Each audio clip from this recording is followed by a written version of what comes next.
Welcome back to the Arising channel. This is a privilege today for me to sit with four of the most precious people in my life. This is my son Isaac, and this is Noah, Leah and Caitlyn, my nephew and nieces. And we're just going to do a testimony video today where we're going to put a question to each of them, and they're going to share something, an evidence of the impact that the Arising has had in their lives and how they've grown as a result. And just as an encouragement, as a provocation, and we're trusting that this is going to be a real blessing to all of you that are watching. So we're going to try and do this and make this as natural as possible. So Caitlyn, I know that this has been such a precious journey for you, but tell us almost a sense of what was life like before and what has life been like since you've been on this journey with the Arising? Well, I think before I knew Jesus, not the way that I want to know him now and I know him now, but I knew of him and I wanted to go on the Christian walk, but I didn't really understand the whole thing of living for him and pleasing him with everything I do.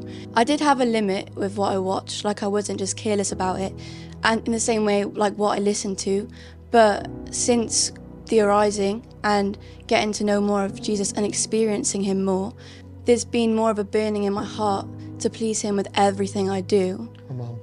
From there, I've just been on this journey of limiting even more what I'm watching, because I know that what I consume ultimately will affect the person I am. And so even TV shows like Friends, I watched that so much, and ever since that was towards the beginning of the Arising and going through that, I stopped watching that. I stopped having TikTok because that was a crazy amount of distraction and just taking me away from Jesus. Yeah. And then more recently, Jesus has been taking me on a journey of modesty, and with purity, I've just been more careful with the way I've dressed, because I know the purpose of this life is living for him, and I want to do that in every aspect, not leave certain bits out because it's a bit more uncomfortable, but really just go all in for him. And that's what it's been like in being careful with what I'm watching, listening to and dressing. So good, Caitlyn, so beautiful.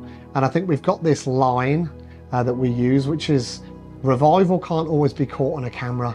The decisions that we make when no one's looking, and choosing to honor the Lord, choosing what we wear, how we live, what we consume, it's just so beautiful. What Caitlyn is describing isn't it's not religious, it's not legalistic, she wants to please the Lord with all of her heart. For me, it's revival, it's beautiful, and it's the evidence of the Arising in her life. So Caitlyn, that's beautiful. Thank you so much for sharing. So we are now going to hear from mine and Lucy's third son, Isaac. Isaac, tell us what it's been like for you to go on this Arising journey. Just a testimony, something that's just profoundly encouraged your heart. Yeah, so for me, it all started in 2021. Where I just started watching my older brothers, Josh and Micah. They would go on and go upstairs and spend hours upon hours with Jesus, and they would just worship. I could hear it through the floors. Sometimes it didn't sound great, but they would just worship and just pray and spend time with him all the time. And I started seeing it in their lives. I started seeing a difference. They would come down and they just looked different. They acted different towards each other, towards me, towards mum and dad, the way they honored mum and dad. And for me, that just touched my heart, and I just felt like I want that. I want what they have. It's special. So I started seeing it in that. And even with mum and dad, God was speaking to them about things that had to change, including Fortnite. And it wasn't easy for me, but seeing Josh and Micah just detached from that world of playing video games for hours and just doing their own individualistic thing, watching them do it was a real encouragement to me, and it helped me, I guess, get out of that as well at the same time. The same was with football. We used to watch loads of football and movies. One night we were going to watch a movie. We were like, Josh, do you want to watch it? And he was like, no, I'm going to go upstairs, worship or pray or read. So I was like, man, I can still remember that night where he went upstairs, and I enjoyed the movie, but that touched my heart and impacted me in a way where I've just remembered that moment. So wonderful, Isaac, so good. Thanks for sharing. And I think it's important, again, we're seeing the same theme. We're seeing revival. He's seeing, as a younger brother, his older brothers getting lit up for Jesus. And he's like, I've got to follow. I want the same thing. I need it. And I just want to encourage, if you're a younger sibling, like, follow your older siblings that are going hard after the Lord. I want to encourage that. And if you are an older sibling, like, just keep being faithful. That you don't know the impact that you're having on your younger brothers, younger sisters, or your cousins or friends.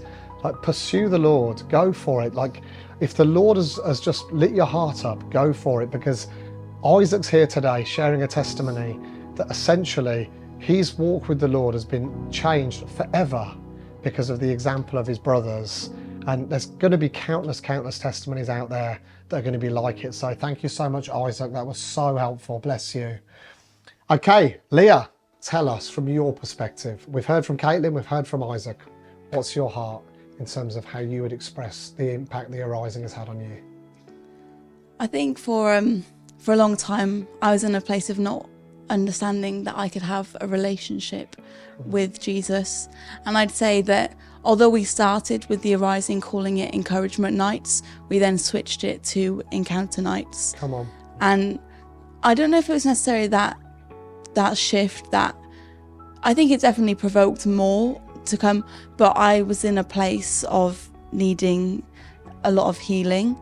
For context, when we were younger, we lost our dad, and God had already done a lot of work in me. I don't want to do down on that, but I think I had a wall built up, and I think I didn't realise that I was actually pushing God away.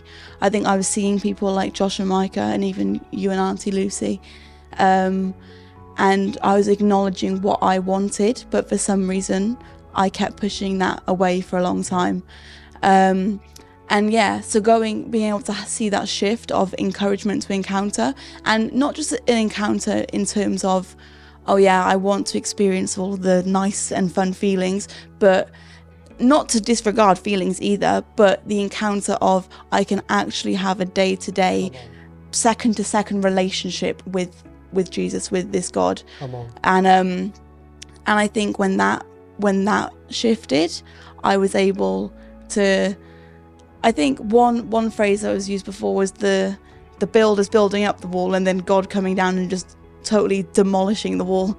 And I think eventually that happened. I think for a long time I was in a cycle, whereas I think during the arising, I think just opening myself up to God and saying that I want you, he was able to come in and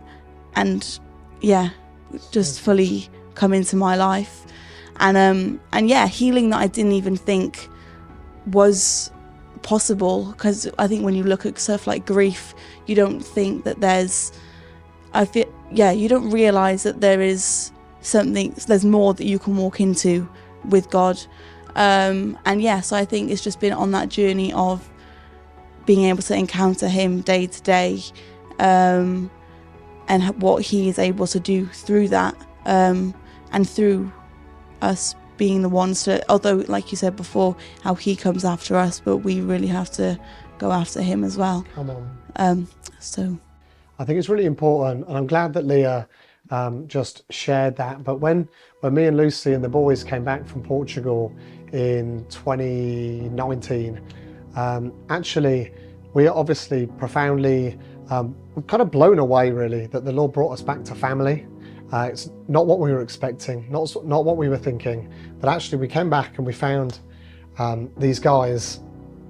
And actually when their dad passed away, we were in Portugal, and almost like, man, this is so huge for us as a family.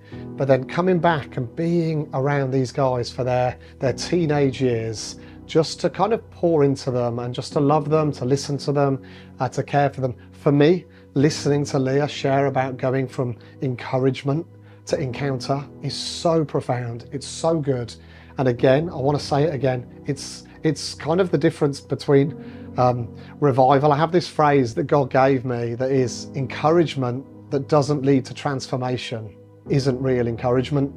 And I feel like that was kind of the shift that took place for us. That we went from like, okay, we're not just trying to convince these guys that Jesus is someone that they can read about and learn about, but Jesus is somebody they can know personally, and they can grow in a real experiential knowledge of. And that's what Leah just described. And so we went on this corporate journey together of we're going to encounter the Lord.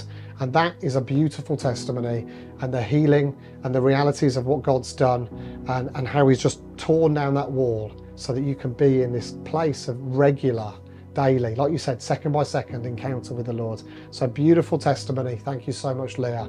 Really love it. So Noah, we're so looking forward to hearing what's in your heart and the impact that the arising has had on you. So you go for it, young man. All right. So I think for me, the big thing was the Holy Spirit. I think prior to coming to, the nights, I was always kind of skeptical. Didn't really know much about Holy Spirit. Kind of, I'd grown up kind of thinking, too much Holy Spirit's a bit weird, and I didn't have a very good perspective, basically. And then as the more I came, the more comfortable I got with, and the more I learned about the Holy Spirit, who he is, what he does, and that actually, he's so important, and I realized I needed him. Come on. So yeah, I think over the years, eventually, God started talking to me, Holy Spirit started talking to me, and he'd give me pictures for people. And so yeah, that was a real blessing for me, because I think even when I was struggling to do things like pick up the Bible, it was something to show that God was still in my life. Come on. And that he was still paying attention, and that I could still bless other people. And I've had all sorts of crazy words for people, which, back in the day, I look back at, I know I would have been skeptical of how is he relating Thomas the Tank Engine to God? Stuff like that.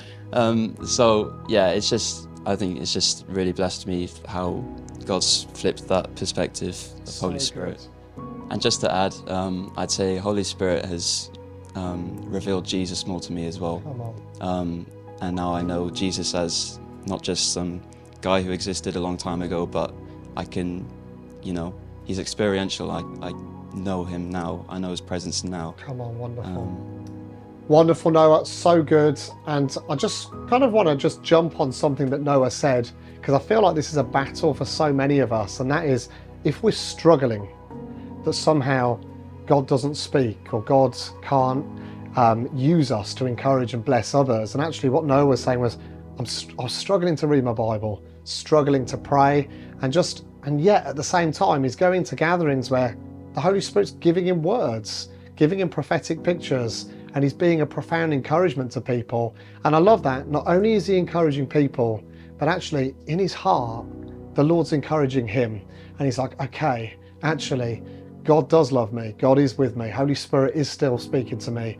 And I just feel like it's a really important point to reiterate. So Noah, thank you for sharing that journey. And at this point, I just want to reiterate, these guys have shared one very small aspect of what's been like a 4 or 5 year journey. It's been wonderful, it's been challenging, it's been everything in between. But each of these guys have got such deep things that over time, I trust that we're going to be able to do some one-on-ones. I'm going to get you guys to share some of your personal battles, some of the things that have just tested you, some other ways, specific ways that the Lord has healed, and some other ways. Just want to press into the purity and the modesty conversation and just open that one up, because I believe that it's so important for this generation. So I bless you all. I thank you all for listening. I trust that each of the testimonies has been profound, has been an encouragement, and we bless you and look forward to seeing you next time.